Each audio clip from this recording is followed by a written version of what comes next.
आपके फॉलोअर्स में रवीना टंडन भी हैं एक, तो जब आप है कितनी मुस्कुराहट आई खान साहब आपके। आप पटना से हैं ना? हाँ। हमें भी पटना पसंद है। बताइए आपके पीछे पड़ा कोई क्रेजी फैन ऐसा? आजकल के फैंस जैसे आप में से कितने लोग हैं जो बहुत एक्साइटेड हैं आज के सेशन को लेकर के? तो अब मैं जैसे ही आपको नाम बताऊंगा उनका जो हमारे आज के गेस्ट हैं, तो आपका जो एक्साइटमेंट लेवल है वो और बढ़ जाएगा। ये बताने से पहले कि गेस्ट कौन है, मैं आपको थोड़ा सा बताता हूं YouTube के बारे में। YouTube में क्या है कि पूरे वर्ल्ड की अगर बात करी जाए तो करोड़ों चैनल्स हैं जो अलग अलग जॉनर्स में हैं, अलग अलग कैटेगरीज में हैं। उसमें से दो बड़ी कैटेगरीज हैं, मोटिवेशन और एजुकेशन। पूरे वर्ल्ड में जो वर्ल्ड का नंबर 1 मोटिवेशन चैनल है वो मेरा है, और जो वर्ल्ड का नंबर 1 एजुकेशन चैनल है किसी इंडिपेंडेंट क्रिएटर का, वो उनका है, जो कि हमारे गेस्ट हैं। उनके 17 मिलियन से ज्यादा सब्सक्राइबर्स हैं। Please give an energetic and warm welcome to the one and only Khan sir.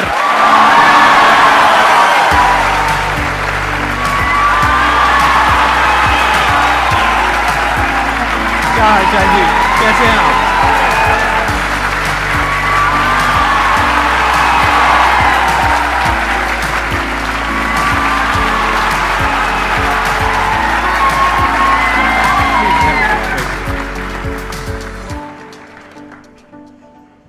इससे पहले कि ऑडियंस आपसे कुछ पूछे या इंटरेक्ट करे, मेरे माइंड में एक क्वेश्चन है आपके लिए जी। जो बच्चे हैं वो आपके इतने दीवाने क्यों हैं, इतने पागल क्यों हैं आपके पीछे? मतलब मेरे कमेंट सेक्शन में भरा पड़ा था, खान सर कब आएंगे, खान सर कब आएंगे। मतलब ऐसा क्या जादू कर दिया आपने बच्चों के ऊपर? ये सवाल हम आपसे भी पूछते हैं, हमारे पे भी इतना कमेंट आया, इतना मेरे तो ऑफिस में लोग चले आए कि सर कब जा रहे हैं। अच्छा। क्योंकि हम लोग का तो एग्जैक्ट है वही पढ़ाना है। हाँ। तो देखिए, हम लोग का मेन है कि बच्चों को जो जरूरत रहती है कि अगर लड़का पढ़ने आया रहा ना, उसके मन में कोई डाउट ना रह जाए। हम उसको कहते हैं कि हम तुम्हें पढ़ा रहे हैं, दम है तो भूल के दिखाओ, याद करके नहीं।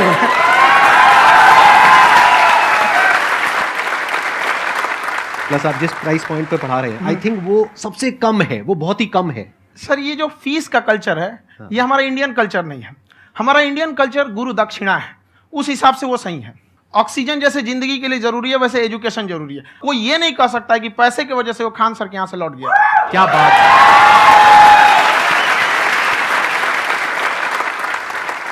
मैंने देखा कि आपका ये जो चैनल है कि ये पिछले 3 साल के अंदर अंदर ही ग्रो किया है। हमको जब चैनल शुरू हुआ तो एक दिन में हम 4-5 वीडियो बनाए। एक हमको कुछ आता, आज भी नहीं आता इतना, तो हम देख के कैमरा उमरा तो हम कंफ्यूज हो गए, बाप रे। तो हम एक ही दिन में वीडियो शूट किया, पढ़ाने वाला टॉपिक था हमको। उसके बाद कभी वीडियो नहीं, 6-7 वीडियो एक ही बार शूट कर लिए। और एक जो थे जिनका कैमरा वगैरह था, मेरे पास कैमरे भी नहीं थे उस टाइम, और कैमरा 35,000 का था। तो 6 महीना इसी में लग गया, जो 35,000 इसी में फंस जाएगा। तो उनके कैमरे से शूट किए, उन्होंने कोई चार्ज लिया, उसके बाद हम छोड़ ही दिए। लॉकडाउन लगा, तब हम कहें आप कैसे पढ़ाएंगे हो, तो 1 दिन 2 दिन करते करते अचानक लंबा हो गया। तब हमको याद आया कि ओहो, मेरा एक चैनल भी है वहाँ पे। तो उस समय उस पर लगभग 30,000 सब्सक्राइबर हो चुके थे। तो जैसे लॉकडाउन लगा तो उस पर पढ़ाना चालू किया, और पता नहीं क्या लोगों को पढ़ाई में इतना इंटरेस्ट आ गया कि आपका स्टाइल ऐसा है थोड़ा सा, आप आई थिंक पढ़ाई के साथ साथ में जो बीच बीच में आप थोड़ा बहुत छोड़ते रहते हैं ना, मतलब जो एंटरटेनमेंट चलता रहता है। ये बात हम देखिए, जब हम गुलाम थे ना, तो अंग्रेजों ने एक चाल चला था कि भारत को हम फिजिकली गुलाम रखेंगे 100-200 साल, मेंटली 1000 साल कर देंगे। उन्होंने पढ़ाई का मॉडल चेंज कर दिया। उन्होंने ऐसा डिजाइन किया कि ये टीचर की रिस्पॉन्सिबिलिटी है, वो पढ़ा के चला जाए। टीचर की रिस्पॉन्सिबिलिटी यहाँ खत्म नहीं हो जाती है। पढ़ाना तो कोई भी पढ़ा सकता है, टीचर की इससे बड़ी रिस्पॉन्सिबिलिटी होती है उसे समझाना। वो समझा कि नहीं समझा। अगर लड़का आपके समझाने के बाद डाउट रह गया तो ये आपकी गलती है। लड़का हमसे पूछता है, सर इतनी भीड़ है आपके पास, तो कहे सर डाउट कैसे पूछेंगे? हम कह रहे यार, तुम्हारा डाउट बचेगा तब ना पूछेगा तुम डाउट यहाँ पे।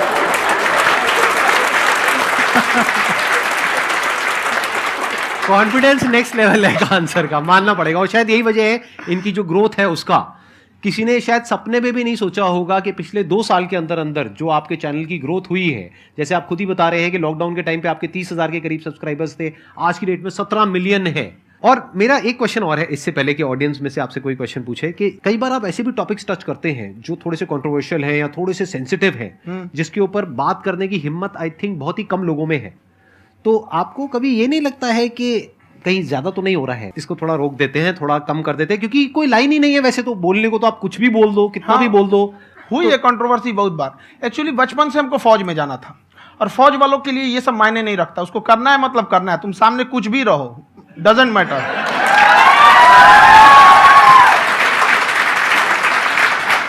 और मैंने YouTube पे देखा कुछ वीडियोस में कि आपका जो इंस्टीट्यूट है वहां पर आज से कुछ साल पहले कुछ बम गिरे थे। हाँ, कुछ गिरे थे, कुछ तो बहुत सॉलिड जगह गिरा था, फटा नहीं वो।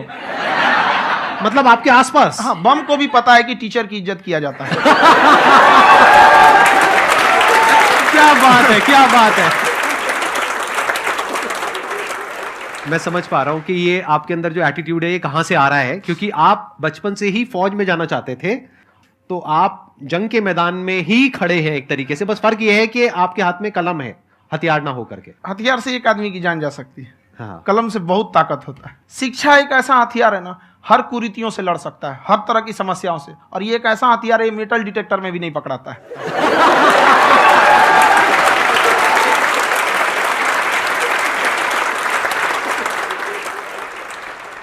मेरा क्वेश्चन ये है कि अभी प्राइवेट ऑर्गेनाइजेशंस में पीटने का, पनिशमेंट का ये सिस्टम जो है खत्म हो गया है।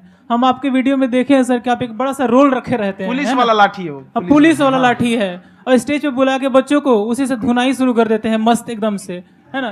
तो सर मतलब कि बच्चे मतलब कि डरते नहीं हैं आपसे, और इस तरीके से कैसे कनेक्टेड हैं आपसे, है ना। और एक और क्वेश्चन सर, यूपीएससी का जो आप अपना बैच स्टार्ट करने वाले हैं, ठीक है, उसके बारे में बताइए सर, क्योंकि मुझे मतलब उस इशू करना है सर, ठीक है।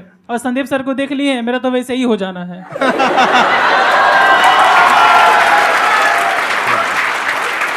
क्या हो जाना है? मेरा पूरा कंप्लीट करो। I'll be an IAS officer next year because I have seen you, sir. My day is like complete, sir. All the best. Thank you so much, sir. Thank you. पूरा बोला करो। Thank you. देखिए, लड़कों को जहां तक पीटने की बात है, जब पढ़ाने की बात आएगी तो उसको हम पूरे बेहतरीन ढंग से पढ़ाएंगे, लेकिन जब सजा देने की बात आएगी ना, तो वो भी बेहतरीन ढंग से होगा। ऐसा थोड़ी होगा कि बस एक ही चीज बेहतरीन ढंग से होगा। और डर का होना बहुत जरूरी है। ये डर भी अपने आप में एक मोटिवेशन है, क्योंकि जब आपके अंदर एक थोड़ा सा डर रहे ना, तो डर के भागिए मत। एक ऐसा डर जिसको आप लगे कि नहीं नहीं थोड़ा सा और करने की जरूरत है, फिर तो ये हम इसको क्रॉस कर जाएंगे यहाँ पर। तो लड़कों के अंदर ये डर बनाना भी जरूरी रहता है। और रही बात यूपीएससी वाले की, जो आपने बोला, बहुत सारे लड़के वेट कर रहे हैं यूपीएससी की, क्योंकि 2-2.5 लाख फीस सारे लोग एफोर्ड नहीं कर सकते।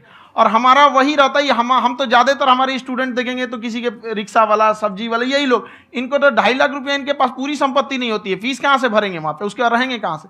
तो ऑल ओवर इंडिया से, कश्मीर से कन्याकुमारी तक, गरीब से गरीब भी लड़का उसको पढ़ सकता है। यही कुछ 1000 रुपये मंथली, 12-14 हजार साल का पड़ेगा, खत्म हो जाएगा, इतना नहीं।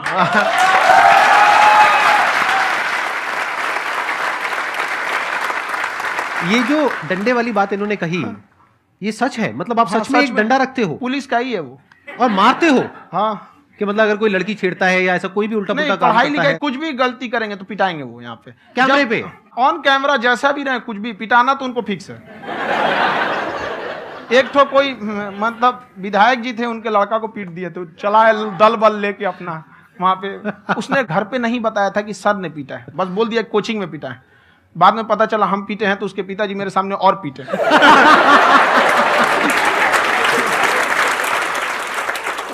सर, आपका सबसे बड़ा डर क्या है, आप दोनों का? फौजी को डरे नहीं लगता है, बाकी अब सर से पूछिए। आज के सेशन से पहले कोई डर नहीं था, लेकिन अब मुझे इनकी डंडे वाली कहानियां सुन करके डर लग रहा है कि कहीं मैंने गलती से कुछ बोल दिया और इन्होंने कहीं पीछे कुछ रखा हुआ है, और यहीं आ करके अगर इन्होंने मेरी पिटाई कर दी तो बहुत बुरा हो जाएगा। तो इसलिए हमको थोड़ा डर लग रहा है।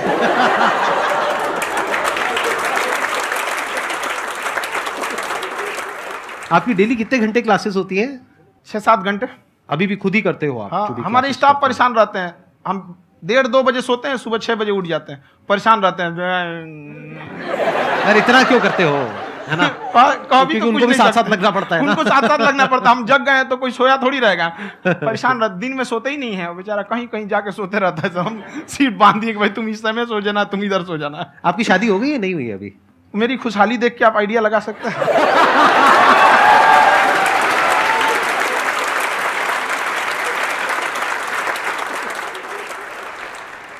First of all I would like to say sir thank you so much to you and to your team कि आपने मुझे यहाँ आने का मौका दिया।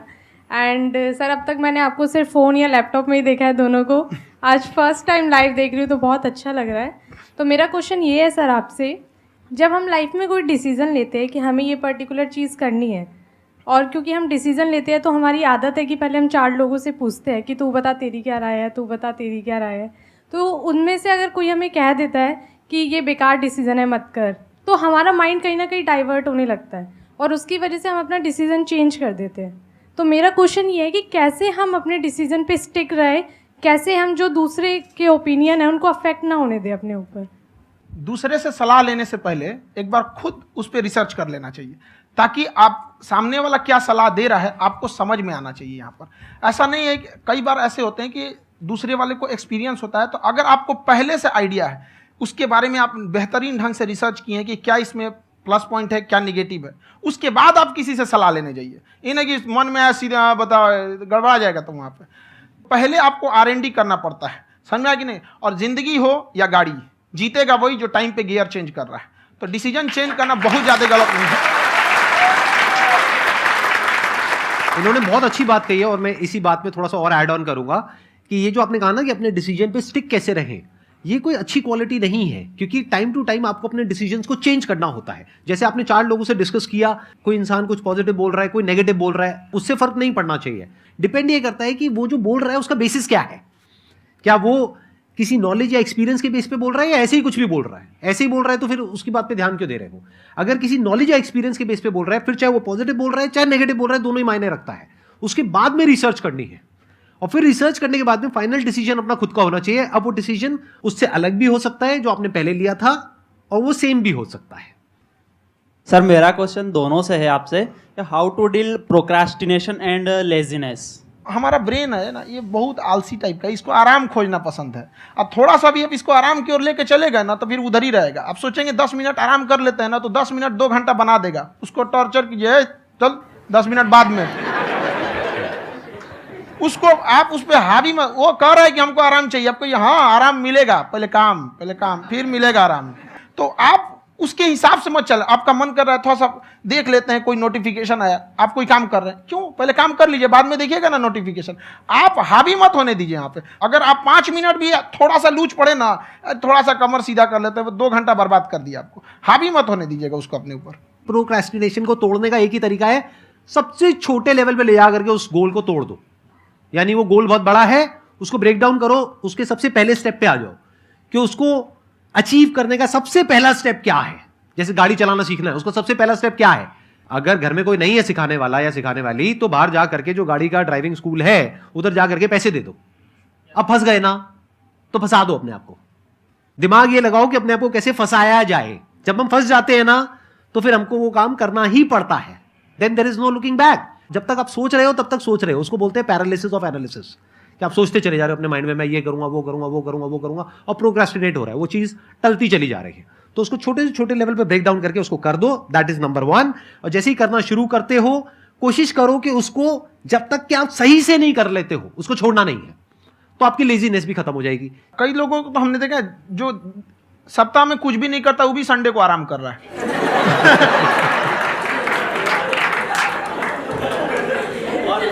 वैसे कहा भी जाता है कि अगर कोई काम आपको करवाना है ना तो ऐसे किसी इंसान को दो जो बिजी है। हाँ। ऐसे आदमी को मत दो जो खाली है। ये परफेक्ट एग्जाम।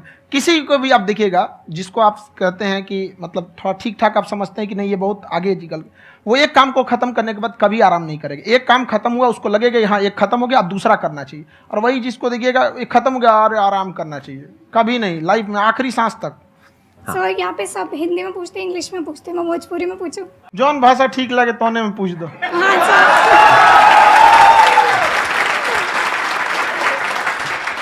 सर ये पूछे के चाहते नहीं कि जैसे हमने क्या पढ़ाई करे निशान, तो कभी कभी डेली टारगेट्स जो होला वो कंप्लीट ना होला, अगर टारगेट्स कंप्लीट भी होला तो फिर ऐसा इरिटेशन या फिर वो एंजाइटी या फिर कि और करना है या फिर अभी नहीं हुआ, वो चीज़ हमेशा रहेला, तो वो कम कैसे करल जाए? देखिए, टारगेट्स को ना हम लोग को एक अपने हिसाब से पहले फिट करना चाहिए। ऐसा नहीं कि दूसरे किसी इंसान को देख के हम टारगेट फिट कर ले। कोई लड़का 8 घंटा पढ़ रहा है, कोई पहली बार अभी पढ़ना ही चालू किया, उसको देख के 8 घंटा पढ़ेगा तो पढ़ाइए छोड़ देगा।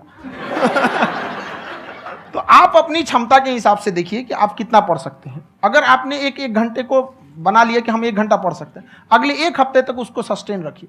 जिम में कैसे करते हैं लोग, पहले दिन उठा लीजिएगा 1 कुंटल तो हार्ट अटैक हो जाएगा। तो वो धीरे धीरे टारगेट सेट कीजिए और अपनी क्षमता को भी देखिए। हर इंसान की क्षमता अलग है। कंगारू को देख के हाथी छलांग मारेगा, पैर तोड़ के बैठ जाएगा।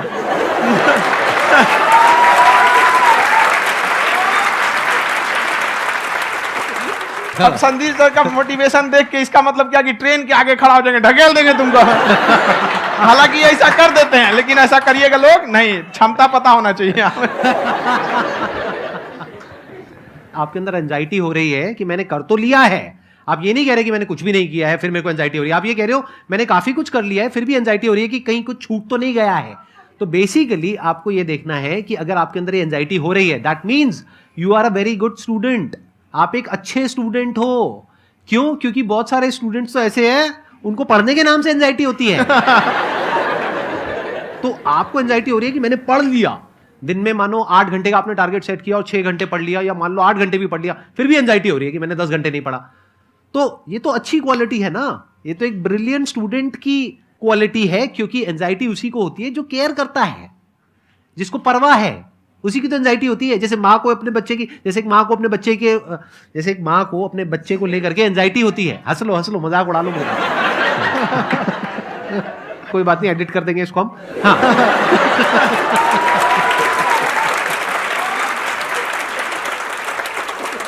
जैसे एक माँ है, उसको अपने बच्चे को लेकर के एंजाइटी होती है, थोड़ी सी भी तबीयत खराब हो जाए उसको एंजाइटी होती है, चाहे बच्चा ठीक भी है, डॉक्टर को नहीं होती है।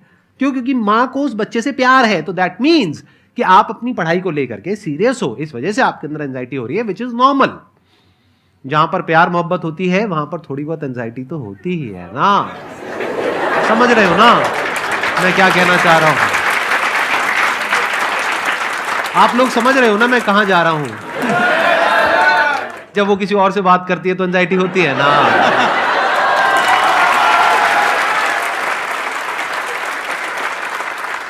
सर, आपकी स्टोरी हमने सुनी थी, तो एक टाइम आया था जब आप गंगा किनारे जाके बैठ गए थे, उस समय आपको कुछ समझ नहीं आ रहा था। तो उस समय मतलब आपने ये डिसीजन कैसे लिया कि अब आगे नहीं, यहाँ से वापस जाना है? रास्ता ही नहीं था। घर जाने के लिए एटलीस्ट 90 रुपए चाहिए थे, जेब में 40 रुपए थे। कैसे घर जाते हैं? और हम गंगा के किनारे चुपचाप बैठे बैठे हम कहें कि बहुत टेंशन हो गया, अब घर जाना चाहिए। रूम पे तो किराए के रूम पे ही आदमी सारे लोग रहते। गए वहाँ पे तो रूम लॉक हो गया था। तुम खटखटाए तो ऊपर से गुस्सा से बोले जो ऑनर थे, क्या टाइम हो गया है? तुम कहीं 9-10 बज रहा होगा। घड़ी देखिए तो 2 बज रहा था रात का, 2-2:30 बज गया था वहाँ। टेंशन में आप तो होता है, कई बार ऐसा समय आएगा कि लगेगा जैसे अब कुछ नहीं हो सकता है। तो इससे घबराना नहीं है। कभी कभी गुच्छे की आखिरी चाबी भी ताला खोल देती है। जो बातें आपने बताई कि घर में प्रॉब्लम्स ये तो बहुत लोगों ने फेस करी वहां पर, आप अकेले नहीं है, बहुत लोगों ने ये प्रॉब्लम्स फेस करी, बहुत तरह की प्रॉब्लम्स देखी, बहुत तरह की स्ट्रगल्स देखी, लेकिन वो सब इतने कामयाब नहीं हो पाए जितने कि आप हुए। तो आपके अंदर ऐसा कुछ ना कुछ है जो औरों के अंदर नहीं है। तो वो मैं जानना चाह रहा हूं कि वो ऐसा क्या था जहां से कि आपका दिमाग यहां तक सोच पा रहा है कि मैं पूरे इंडिया में इतने बड़े लेवल का चेंज लेकर के आ सकता हूं, एजुकेशन फील्ड में रेवोल्यूशन लेकर के आ सकता हूं। ये सोचना ही बहुत लोगों के बस का नहीं है। मेरी एक खुद की थिंकिंग, अगर हमको कोई 100 रुपए किसी काम के लिए दिया, हम सबसे यही कहते हैं, तो हम कोशिश करते हैं उसे 200 का रिटर्न दे। अगर कोई हमसे 200 रुपया फीस दे रहा है, 250 दे रहा है, तो हम उसको ये कोशिश करते हैं कि तुम्हें ऐसा लगे कि नहीं भैया हमने 10-20 हज़ार का पढ़ लिया यहाँ पर। वो ईमानदारी से कभी कमी नहीं। और हमेशा अगर हम प्रॉमिस X का करते हैं तो डिलीवर 4X करना चाहते हैं। ध्यान से सुनना और ध्यान से समझना इस फर्क को। अगर आप समझ पाए तो बहुत आगे जाओगे लाइफ में। एक वो होते हैं जो ये सोचते हैं कि हमें सब कुछ मिल जाए, हमें कुछ भी करना ना पड़े। दूसरी कैटेगरी होती है लोगों की जिनको जितना मिलता है उसमें भी चोरी चकारी करते हैं या कोशिश करते हैं कि उससे कम दे सामने वाले को जितना कि हमें मिल रहा है। तीसरी कैटेगरी होती है लोगों की जो इनके जैसे लोग होते हैं। वो क्या करते हैं? वो ये सोचते हैं कि अगर मैंने किसी से 1 रुपए भी लिया देखा जाए तो 200-250 रुपए कुछ भी नहीं होता है। 200-250 रुपए अगर मैंने लिया तो कैसे उसको 400 रुपए की वैल्यू दूं, ये जो थिंकिंग है ना, यही एक फर्क होता है एक ऐसे इंसान में जो बहुत आगे निकल जाता है और उस इंसान में जो मीडियोकर रह जाता है। आप अपने आप को अपने आप के ऊपर समय दीजिए, उसको डेवलप कीजिए। जब आप अपने आप के ऊपर खर्च करते हैं तो आने वाले समय में लोग गूगल पे आपको सर्च करते हैं। क्या बात है सर, ये आपने अभी बनाया है या ये कोई पुराना आपका वो है? बनते रहता है इसे, फ्लो में बन जाता है। आपके अंदर ना सर एक कवि छुपा हुआ है कहीं ना कहीं जो बाहर आना चाहता है। कभी ना कभी आपने सोचा होगा कुछ? हाँ, कभी कभी देखिए, एक चीज है, संगत का बहुत अच्छा असर पड़ता है। ये चीज को हमेशा, संगति का मतलब लोग हल्के में ले लेते हैं। संगति का मतलब होता है संग संग गति। तो अच्छे लोग के साथ रहेंगे तो संग संग अच्छी गति होती जाएगी, खराब में रहेंगे तो ये भी होता है। बट अपने आप को थोड़ा सोचना चाहिए कि हम केवल जी के मर जाएं इसके लिए नहीं आए हैं। लोग कहते हैं कि सर नाम क्यों नहीं बताते अपना। हमारी एक ही सोच है कि जाने के बाद इस दुनिया से हमको मतलब एक चीज देना चाहते हैं स्टूडेंट्स को, कि वो याद करें कि इस पैसे की भाग दौड़ की दुनिया में हर कोई दोनों हाथ से लूटने में लगा है, खाली हाथ जाने के लिए ये सबको लगा है। तो हर कोई को ये सोचना चाहिए कि था कोई इंसान जो इतने कम फीस में इतनी शिक्षा जो महंगी थी, जो कमाने का रास्ता था, उसको भी एकदम कंपटीशन इतना कर दिया कि अब लोगों को अपनी फीस बढ़ाने में डर लगता है कि अरे यार, लड़का कमेंट करता है कि खान सर इतना ले रहे हैं, आप बहुत बड़ा टीचर हो गए।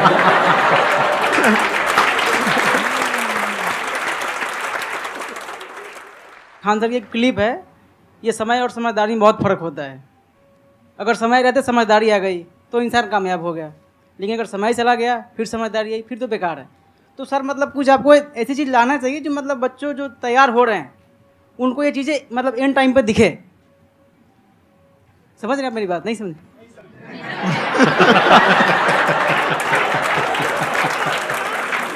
यही होता है सर का मोटिवेशन ज्यादा हो जाता है। जब आप स्ट्रगलिंग फेज में हैं तो कम से कम चीजों को अपने ऊपर खर्च कीजिए, ज्यादा से ज्यादा सीखने में खर्च कीजिए। अगर आपको राजा बनने का शौक है तो गुलाम की तरह मेहनत करना सीखिए, तब राजा बनना।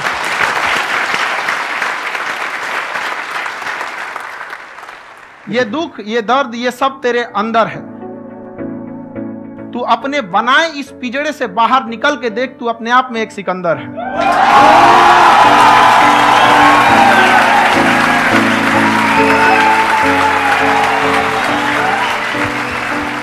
Thank you so much sir for coming. बहुत मजा आया मेरे को आपके साथ में इंटरेक्ट करके। आई एम श्योर आप लोगों को भी बहुत मजा आया होगा।